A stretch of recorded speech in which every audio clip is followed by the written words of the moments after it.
एक आजाद की प्रतिमा खड़ी है और उस आजाद की प्रतिमा पर दूसरा आजाद साथी माल्यार्पण करने के लिए जा रहे हैं। तो देखो देखो कहता हूँ कि बड़े बात चंद्रशेखर आजाद जी का, इस चंद्रशेखर आजाद जी की जो हमारी भूमि जन्मभूमि है यहाँ पर, उनकी भरी तालियों से स्वागत कीजिए साथियों। एक बार चंद्रशेखर का स्वागत कीजिए। देखो देखो कौन आया,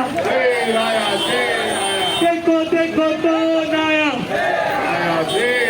देखो देखो कौन आया।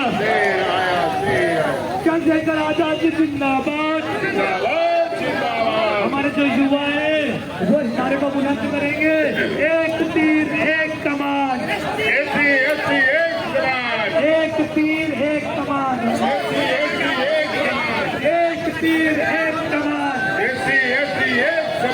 देखो देखो कौन आया। ये डीजे वाली गाड़ी को आगे आने दो, ये गाड़ी थोड़ा साइड कर लेना। चंद्रशेखर आजाद जी की प्रतिमा के पास आने दो। और ये प्रत्याशी की जो गाड़ी है इसको थोड़ा आगे बढ़ाओ और भैया की गाड़ी को भी आगे बढ़ाओ। वहां से भैया संबोधित करेंगे ताकि वहां तक माइक पहुंच जाए, भैया के पास माइक पहुंच जाए। देखो देखो कौन आया, देखो देखो कौन आया। चंद्रशेखर आजाद जी अमर रहे,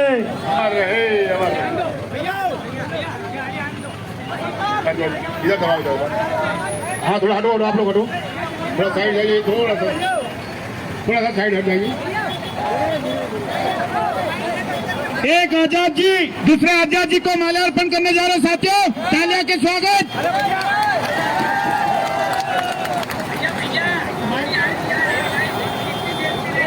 अरे देखो देखो कौन आया, अरे देखो देखो कौन आया। अरे चंद्रशेखर भाई संघर्ष करो, अरे चंद्रशेखर भाई संघर्ष करो। रुक जाइए आप लोग।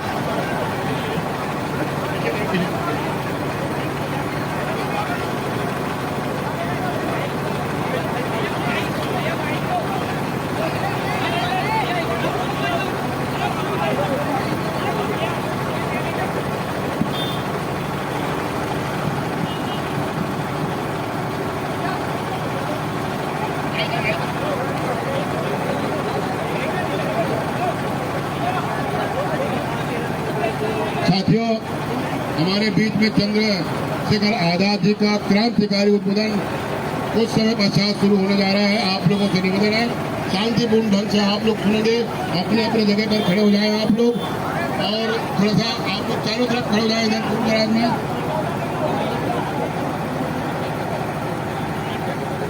ये जो सामने खड़े हैं भाई साहब, आप लोग भी उधर से नीचे उतर जाए, जगह से उद्बोधन है वो लोग उतर जाए नीचे से, मूर्ति के सामने से भी थोड़ा सा साइड में आप लोग।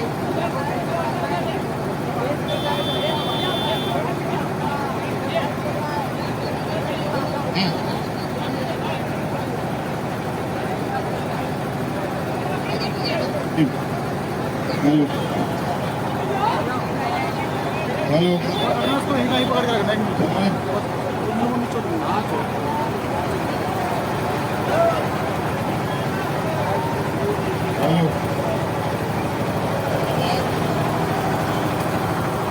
आवाज आ रही है आपको? इसकी आवाज ठीक कराओ, आवाज नहीं जा रही। अब देखिए आवाज आ रही है आपको? सुनील भाई जय भीम।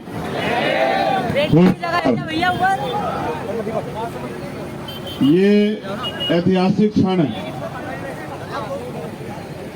और इस ऐतिहासिक क्षण में मुझे आपके बीच जाने का मौका मिला। अब से 2 साल पहले मैं आज ही के दिन रिहा हुआ था। तब दिल्ली में संत श्रोमणी सतगुरु रविदास जी का गुरु घर तोड़ दिया गया और हमने 5 लाख लोगों के साथ आंदोलन किया था। तो दिल्ली की जो सबसे बड़ी, एशिया की सबसे बड़ी जो जेल है तिहाड़ में, क्या नाम तुम्हारा? 2.5 महीने हम लोग रहे। और आज ही के दिन जो है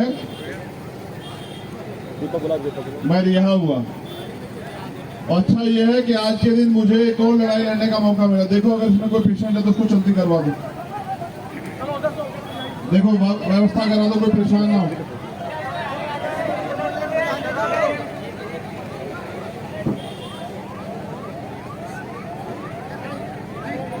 जाने की व्यवस्था करा, आम आदमी परेशान नहीं होना चाहिए, सुनिश्चित करो आप लोग। साथ ही एम्बुलेंस निकल रही, भैया ने चंद्रशेखर भैया ने बोला कि एम्बुलेंस को निकलने दो। आप देखिए किस प्रकार से एम्बुलेंस निकल रही है।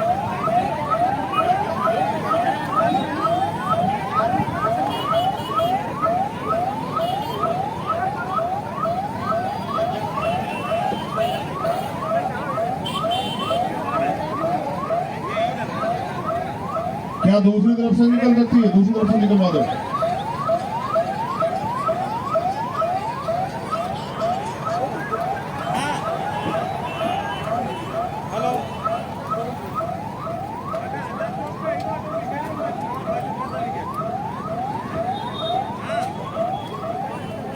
धन्यवाद उनको जगह देने के लिए। तो सबसे पहले तो मैं यहाँ उपस्थित, आवाज नहीं आ रही? जहां आवाज आ रही है हाथ उठा के बताओ, जहां तक आ रही। ठीक।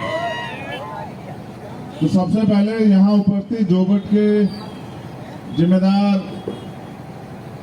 महान नौजवान साथी, बुजुर्ग, माताएं बहनें, जो सम्मानित लोग यहाँ उपस्थित हैं, मैं उनका धन्यवाद करता हूँ कि वो यहाँ उपस्थित हैं और उन्होंने हमें सुनने का समय निकाला। मेरे पास दो बड़े बड़े कागज है, एक कागज और दिया गया था, मुझे बताया गया कि ये धरती ऐतिहासिक धरती है, ये शहीद आजम चंद्रशेखर आजाद जी की धरती है, मुझे बताया गया। मुझे गर्व है इस बात का और मुझे उनको माल्यार्पण करने का मौका मिला, मुझे इस बात का भी गर्व। ये महापुरुषों की धरती है, ये तांत्या भील और जो महापुरुष हुए हैं उनकी धरती है। मगर आज मैं यहाँ पुराने समय को याद करने, नई चीजों पे बातें करने के लिए आया। ये तमाम दल यहाँ हैं। मैं ज्यादा समय नहीं खराब करूंगा, मैं सीधे मुद्दे पे आऊंगा। बस एक बार अपने महापुरुषों गुरुओं को नमन करता हूं। भीम आर्मी आजाद समाज पार्टी के कार्यकर्ताओं का भी धन्यवाद और भारतीय ट्राइबल पार्टी कार्यकर्ता, जेएस के कार्यकर्ताओं को धन्यवाद। 70 साल हो गए लोकतंत्र को। मत जोड़ो हाथ, तुम ऐसे मत बोलो जैसे दूसरे लोग हैं। मत जोड़ो हाथ। 70 साल के लोकतंत्र में क्या मिला आपको बताओ? कोई ऐसी एक चीज जिसको आप ये कहें कि ये मेरे पास पहले नहीं थी। आप पहले भी मेहनत मजदूरी करके आगे बढ़ रहे थे और आज भी मेहनत मजदूरी करके आगे बढ़ रहे हैं। मेरे पास एक पूरी लिस्ट है, मुझे बताया गया, मैं यहाँ की खूबियां गिना देता हूँ कि 95% आदिवासी जनसंख्या है इस जिले में और अलीराजपुर देश का सबसे कम साक्षर जिला है, सबसे कम साक्षर। यहाँ साक्षरता सबसे कम है। पलायन का दंश, हर घर से पलायन है। यहाँ शराब माफियाओं का जाल युवाओं को खोखला कर रहा है। 500 से 550 स्कूलों में शिक्षक नहीं है। बेरोजगारी का आलम यह है कि लोग भोपाल या गुजरात जाते हैं काम करने के लिए और जब बेरोजगार नौजवान आवाज उठाते हैं तो सरकार लाठी बजाती। ये लोकतंत्र है जहां आपको अधिकार मांगने पे लाठियां मिलेंगी और झूठी एफआईआर। 2500 तो जैस और भीम आर्मी कार्यकर्ताओं पे झूठे मुकदमे हुए हैं यहाँ। और झूठे मुकदमे आपको पता है सरकार कब करती है? जब सरकार डर जाती है। आज की जो सरकार है वो आपके काम से डर गई और डर इसलिए गई है क्योंकि वो खुद कुछ करना नहीं चाहते, जो कुछ करना चाहते हैं उनका सामना नहीं कर सकती। हमारे सरकारी कर्मचारी अधिकारी, उनका ट्रांसफर होता है, निलंबन होता है और एक ऐसे कर्मचारी थे नितेश अलावा जो पटवारी थे, लेकिन जब अन्याय अत्याचार खिलाफ उन्होंने आवाज उठाई तो उनका निलंबन कर दिया गया। और मुझे ये भी याद है कि शायद वो चुनाव लड़ना चाहते थे, उनका इस्तीफा भी उन्होंने स्वीकार नहीं किया क्योंकि ना तो ये लड़ने का मौका देते और जब लड़ता है तो उसका विरोध भी करते हैं। आदिवासी पत्रकार मुकेश परमार की पिटाई की गई, प्रमोशन में आरक्षण पर रोक लगा दी गई, महिलाओं पे उत्पीड़न के मामले मध्य प्रदेश में बहुत बड़े पैमाने पे हैं और 5वीं अनुसूची पैसा कानून 75 साल में लागू नहीं हुआ। ट्राइबल एडवाइजरी कमेटी में अध्यक्षता गैर आदिवासी नहीं कर सकता है। ये रूल है कि जो ट्राइबल एडवाइजरी कमेटी बनेगी उसकी अध्यक्षता करेगा ट्राइबल, यानी कि आदिवासियों का नेतृत्व करेगा आदिवासी। लेकिन यहाँ मुख्यमंत्री जी खुद बन जाते हैं और मुख्यमंत्री जी दावे करते हैं कि भाई हम उनकी भलाई करेंगे, लेकिन भलाई अगर होती तो उनको खुद नहीं लड़ना पड़ता। ट्राइबल सब प्लान है, अरबों रुपए का बंदरबांट जारी है, साहूकारी आदिवासी जमीनों की फर्जीवाड़ी जारी है। ये आपके मुद्दे में मैं अपनी बात रखना चाहता हूं।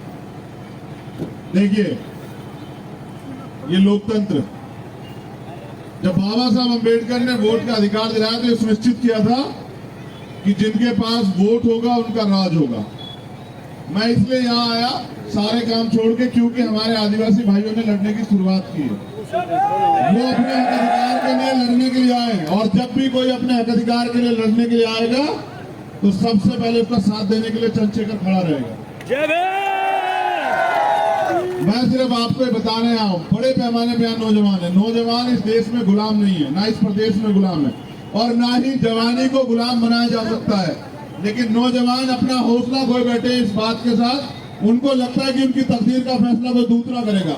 मैं पूछना चाहता हूँ, आप अपने आप से खुद से सवाल करें कि अगर नौजवानों के बारे में कोई सोच रहा होता, महिलाओं के बारे में कोई सोच रहा होता, दलित, पिछड़े, आदिवासी, मुसलमान, जैन, सिख, बौद्ध, पारसी, किसी के बारे में कोई सोच रहा होता तो क्या आपका जीवन नहीं बदलता? क्या आपको पलायन करना पड़ता? क्या आपके हक अधिकारों पर डाका डाला जाता? क्या आज अगर आप बेबस हैं, लाचार हैं, मजबूर हैं और अपने देश, अपने प्रदेश में गुलामों जैसी जिंदगी जी रहे हैं, इसके पीछे कौन है कारण? क्या कोई वो व्यक्ति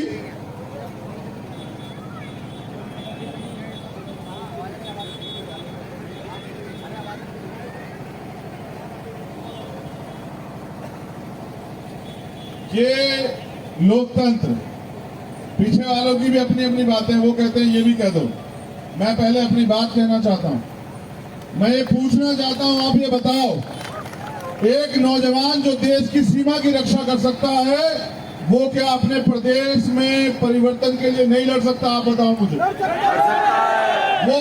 वो नौजवान जिस पे अपने माँ बाप का भरोसा होता है, उस समाज का भरोसा होता है, उस प्रदेश का भरोसा होता है कि ये मेरे आने वाला कल है, उम्मीद है, ये परिवर्तन करेगा, ये हमारी जिंदगी सुधारेगा, क्या वो नौजवान आगे बढ़ के अपने प्रदेश की जिम्मेदारी नहीं उठा सकता है? क्या मुझे अभी बताया गया कि ये चंद्रशेखर आजाद जी की धरती है। वो मुझसे कह रहे हैं कि आप कहो कि चंद्रशेखर आजाद जी की धरती से चंद्रशेखर आह्वान करता है। मैं कह रहा हूँ, हर एक व्यक्ति चंद्रशेखर आजाद है जो गुलामी की पेड़।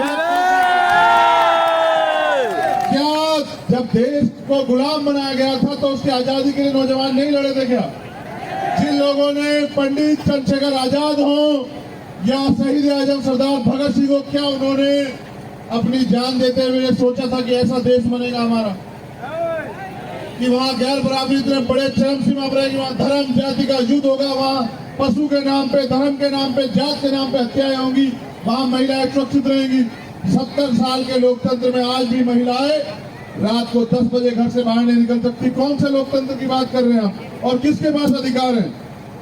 क्या आप समझते हैं कि यह आजादी है कि आप खुली हवा में सांस ले रहे हैं? ये तो जानवर भी लेता है। आजादी वो होती है कि आप अपनी तकदीर का फैसला, अपने भविष्य का फैसला खुद करें। क्या आपके पास अपने भविष्य का फैसला लेने का अधिकार है? आप अपने मन का रोजगार नहीं कर सकते, पढ़ाई नहीं कर सकते, अपने मन की सुविधाएं नहीं ले सकते, अपने मन से घूम नहीं कर सकते, विरोध नहीं कर सकते, तो ये लोकतंत्र कहाँ है और यहाँ अधिकार कहाँ है? आज बच्चे पढ़ रहे हैं कि कल वो आगे बढ़ेंगे। सरकार डिपार्टमेंट खत्म कर रही है, कहाँ से मिलेगी सरकारी नौकरी? और एक तरफ तमाम तरह का प्राइवेट सेक्टर खड़ा किया जा रहा है। एक तरफ सरकारी स्कूल है, एक तरफ प्राइवेट स्कूल है। कितने लोग यहाँ खड़े हाथ उठा के बताओ जो 20,000 रुपए 25,000 रुपए महीने की पढ़ाई का खर्चा अपने बच्चों का उठा सकते? जरा हाथ उठा के बताना। नहीं, हाथ उठा के बताओ, ऐसे हिलाओ मत, बताओ कितने ऐसे लोग हैं जो उठा सकते हैं? नहीं उठा सकते? कितने ऐसे लोग हैं जो प्राइवेट हॉस्पिटल का खर्चा उठा सकते हैं? बताइए। तो जब इतना बड़ा समाज तमाम तरह की सुविधाओं से वंचित है तो सरकार किसके लिए काम कर रही है? अगर सरकार आपकी होती तो आपके लिए काम करती। सरकार को आपका दर्द होता, वो आपके दुख तकलीफों को समझती, आपके लिए काम करती। और अगर सरकार आपके आंसू से पिघलती, सरकार आपकी लाश से पिघलती, सरकार आपके दुख दर्द से पिघलती, तो शायद आपका भला हो गया होता। सरकार नहीं पिघलेगी, क्योंकि आपको अपने मुकद्दर का फैसला लिखने के लिए मेहनत करनी पड़ेगी और मौका आपके पास आ गया है। मेरी बाई बाजू पे जोबट विधानसभा के नौजवान प्रत्याशी हैं, जिनको यहाँ के अधिकारी ये कहते हैं कि जब पैसा लड़ने के लिए नहीं तो क्यों लड़ रहे हो चुनाव। तो मैं पूछना चाहता हूँ, अगर पैसे वाले चुनाव लड़ेंगे तो क्या गरीब का बेटा कोई सपना नहीं देख सकता है? इस मध्य प्रदेश में, देश में, बताइए, क्या कोई गरीब का बेटा अपना सपना नहीं देख सकता है? और ये कहा जाता है, पीछे अधिकारियों ने कहा 3 गाड़ी जाएगी, रोक लगा दी। अरे उनको तो रोक नहीं लगाते जो भ्रष्टाचार करते हैं, झूठ बोलते हैं, गुमराह करते हैं, झूठे वादे करते हैं, उन पे तो रोक नहीं लगाते, हम पे रोक लगाते। लगाओ रोक, हम अपने पैरों में पड़ी हुई सारी बेड़ियों को डायनामाइट से उड़ा देंगे। हम यहाँ गुलाम नहीं। समझिए और जानिए, ये लोकतंत्र है, जिसके पास वोट होगी उसका राज होगा। 95% वोट आपकी है, राज किसका होना चाहिए? 5वीं अनुसूची क्यों नहीं लागू होती? अगर उनको करनी होती तो 71 साल में कर दी होती। क्यों नहीं लागू होती पता है? क्योंकि जब वो लागू होगी तो आपको अधिकार मिलेंगे, और जब आपको अधिकार मिलेंगे तो आपकी वोट को छीना नहीं जाएगा, आपकी वोट को पैसों में खरीदा नहीं जाएगा, आपकी संपत्तियों पे कब्जा नहीं किया जाएगा, आपको गुलाम नहीं बनाया जाएगा। वो डरते हैं आपकी तरक्की से। क्या आप भी अपनी तरक्की के खिलाफ हैं? आप अपनी तरक्की नहीं चाहते हैं क्या? आप नहीं चाहते कि जो क्षेत्र आपका है उसके फैसले करने का अधिकार भी आपके हाथ में हो? जिन समस्याओं के लिए आप सरकार के आगे हाथ फैला रहे हैं, क्या आप उनको बदल नहीं सकते हैं? देखिए, लोकतंत्र में मैंने कहा जिसके पास वोट होगा उसका राज होगा, लेकिन वोट आपके पास है, राज दूसरे का है। मैं ये बताने के लिए यहाँ उपस्थित हूँ कि वोट आपका है, राज भी आपका होगा, बस आपको जागना पड़ेगा। आप तय करें, आप तय करें और अपना फैसला खुद करें। और आप ये भी देखें कि तमाम सरकारें आ रही हैं, अगर उन सरकारों को आपके लिए कुछ करना होता तो उन्होंने कर दिया होता। मैं आपसे अपील करता हूं, मैं ज्यादा समय नहीं दे पाऊंगा, मेरी फ्लाइट है, लेकिन मैं आपसे अपील करता हूं कि ये गरीब जरूर है लेकिन ईमानदार है, ये आपको धोखा नहीं देगा। और ये अगर आपको धोखा देने का प्रयास करेगा तो मेरे लिए, इसके लिए सबसे बड़ा दुश्मन चंद्रशेखर आजाद होगा। मेरी जबान है आपको। मैं यहाँ राजनीति को, भ्रष्टाचार को, उस भ्रष्टाचार की राजनीति को बढ़ावा देने के लिए नहीं, जो लोग राजनीति को बुरा समझ के दूर बैठे हुए हैं, उनको ये बताने के लिए आया हूं कि अगर आप चाहते हैं इसको सही करना तो आपको इसमें उतरना पड़ेगा। और अगर आप इसमें नहीं उतरेंगे तो भ्रष्टाचारी लोग, झूठे लोग, मक्कार लोग, ये लोग ऐसी राजनीति करेंगे जिससे आपके जीवन में कुछ भी तब्दील नहीं होगा। और अगर आज भी 71 साल के लोकतंत्र में एक तरफ अमीर अमीर बना हुआ और गरीब गरीब बना हुआ है, तो इसके लिए जिम्मेदार गरीब है, क्योंकि वो अपनी बेटियां नहीं काटना चाहता। और अगर महिलाएं नहीं चाहती कि वो सुरक्षित रहे, तो उनको इस गुलामी की जिंदगी को जीने का अधिकार। अगर वो चाहती है सुरक्षा करना, तो उनको भागीदारी करनी पड़ेगी और उनको लड़ना पड़ेगा, क्योंकि बिना लड़े यहाँ कुछ नहीं मिलता। मांगने से सिर्फ भीख मिलती है, अपने अधिकार छीनने पड़ते हैं। और अगर नेमावर आपको याद है, अगर आपको नीमत याद है, और अगर आपको अपने लोगों की लाशें याद है, तकलीफें याद है, अपने ऊपर हुई भी लेकिन जुल्म जाती याद है, तो आइए और हो जाइए खड़े, लिखिए फैसला। ये उपचुनाव है, लेकिन ये उपचुनाव नहीं, ये कल का पैगाम है कि हम कल क्या करने वाले हैं। हम जिनके भरोसे थे उन्होंने धोखा दिया, उन्होंने हमारा काम नहीं किया। अब हम अपने जीवन को आगे बढ़ाने के रास्ते खुद चुनेंगे और अपनों को नहीं, हर उस व्यक्ति के, मध्य प्रदेश के व्यक्ति के फैसले करेंगे जो शोषित है, पीड़ित है, वंचित है, सताया गया है, जिसके अधिकार छीने गए। और मैं फिर कह रहा हूं, आप गरीब जरूर हैं लेकिन कमजोर नहीं। आप मेहनत करते हैं, पहाड़ का सीना चीर के आप अपने बच्चों के पेट पालते हैं, आप इस देश की तरक्की में टैक्स देके योगदान देते हैं। लेकिन ये नेता आपके पैसों से बंगले बनाते हैं, महल बनाते हैं, बड़े बड़े इंडस्ट्री लगाते हैं, सब कुछ करते हैं, लेकिन आपके दुख दूर नहीं करते। तो आपको अपने दुखों को अगर दूर करना है तो उसका फैसला आपको खुद करके उस दुखों को खत्म करने के लिए अब सत्ता में आपको काबिज होना पड़ेगा। माननीय काशीराम साहब कहते थे, जो शासक नहीं होते उनको अत्याचार भी सहना पड़ता है, उनकी बहन बेटियों के साथ बुरे काम भी होते हैं, उनके साथ अन्याय भी होता है, उनकी पगड़ी भी उछाली जाती है और उनको बेबस कमजोर भी बनाया जाता है। तो मैं पूछना चाहता हूं नौजवान साथियों, मेरा आखिरी संदेश है आपसे, कब तक गुलामी सहोगे बताओ? क्या तकलीफ होती है नहीं होती है? क्या इस बेबसी गुलामी की जिंदगी काटना चाहते हो नहीं काटना चाहते हो? क्या अपने फैसले स्वयं करना चाहते हो नहीं करना चाहते हो? दोनों हाथ उठा के बताओ कि आप ललकार करते हो नहीं करते हो? अगर आप ललकार करते हो तो मेरे इस बात को याद रखना, किस तारीख में चुनाव बताओ? 30 तारीख में चुनाव। मैं आपसे मांगने आया हूं अपना अधिकार, क्योंकि हम लोग लड़ते हैं, और मैं ये आप मांगना चाहता हूं आपसे कि आने वाले 2-3 दिन सोना मत, बस गांव-गांव जाके लोगों को बताने का काम करना कि अब की बार हम अपनी लड़ाई खुद लड़ रहे हैं, किसी के भरोसे नहीं लड़ रहे हैं, और ये लड़ाई हम जीतेंगे। और हमारी जीत का पैमाना ये है कि हम लड़ने आ चुके हैं। अब अमीरों का राज नहीं चलेगा, अब गरीबों का राज आएगा। अब उनका राज आएगा जिनके पास वोट, अब उनका राज आएगा जो पीड़ित हैं, जो शोषित हैं, जो वंचित हैं, और जो चाहते हैं कि उनके जीवन के भी दिन बदलें। तो मैं पूरे विश्वास से कहता हूं, दोनों लोग मेरे बाद अपील करना कि ये महान जनता आपको वोट करे, लेकिन मैं ये संदेश आपको भी देना चाहता हूं। हमने अपने यहाँ तो कैडर में तैयार किया गया कि मिशन में लोग आगे बढ़े। बहुत लंबे समय से धोखा खा रहे हैं लोग, हर बार 5 साल बाद कोई आता है, भरोसा करते हैं लोग, और चुनाव के बाद फिर वो इनको ढूंढा भी नहीं मिलता है। ये झुके तो रह जाते हैं। जो विधायक एमपी बनता है वो आगे बढ़ जाता है, वो 5 साल में आपके दिन बदले ना बदले, लेकिन जो विधायक एमपी बनता है वो 5 साल में करोड़पति जरूर हो जाता है, उसकी आमदनी 10 गुना 20 गुना बढ़ जाती है, लेकिन आपकी नहीं बढ़ती, आपको नौकरी नहीं मिलती, आपको रोजगार नहीं मिलता। तो उसके लिए ये दोनों लोग हैं। आप दोनों हाथ उठा के विश्वास दिलाओ कि हम आपके काम करेंगे, आपके लिए लड़ेंगे, और कभी आपको निराश नहीं करेंगे। ये वादा जो है आप लोग जनता से करो, चलो करो। हम जनता से विश्वास दिलाते हैं जनता को कि हम आपके लिए ही जिएंगे, हमने जीवन दान दे रखा है समाज के लिए, और समाज का काम करेंगे।